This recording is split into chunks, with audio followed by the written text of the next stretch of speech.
The Defence Minister has heralded change in tone with China, signalling a further thaw in relations. Live now to Trudy McIntosh. Trudy, what sparked it?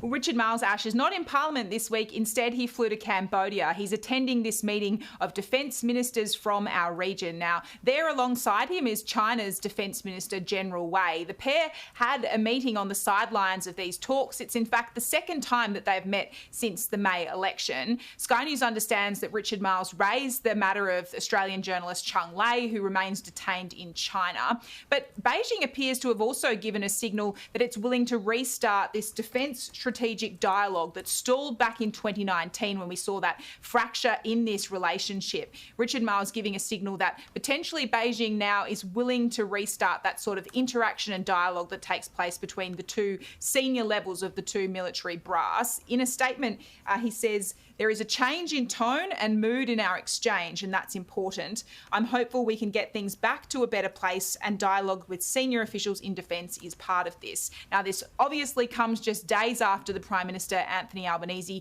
met China's President Xi Jinping in Bali alongside the G20. This is the Shadow Foreign Minister, Simon Birmingham, a short time ago, welcoming the idea that we could see this defence dialogue restart.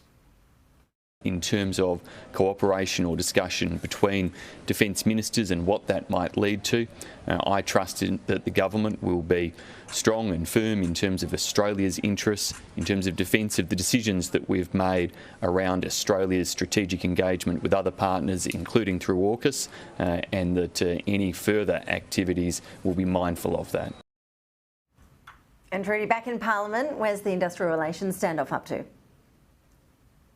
Well, Ash, still no signal out of the two key crossbenchers in the Senate that they're willing to move when it comes to this industrial relations legislation. As we've been saying all week, the big sticking point here remains multi-employer bargaining and who's deemed to be a small business. The government, as it stands, has capped that number at 15. So if you have under 15 employees, you wouldn't have to be taking part in this sort of bargaining. But business groups and the crossbench believe that number is too low as it stands and should be increased. Late yesterday, the Senate committee looking into this legislation recommended that the government raise it from 15 to 20. David Pocock is on that committee, but today he wouldn't say whether he's happy with that 20. He won't actually publicly say at all what number he would be willing to vote for.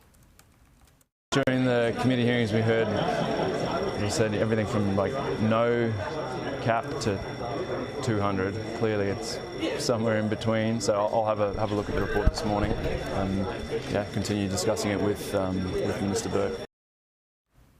Workplace Relations Minister Tony Burke has publicly signalled that he's willing to negotiate on this small business threshold. It seems one way or another, Ash, this will come to a head next week. The government's reorganised the business in the Senate and they want to get this industrial relations bill amongst two other things through the Senate by the end of next week.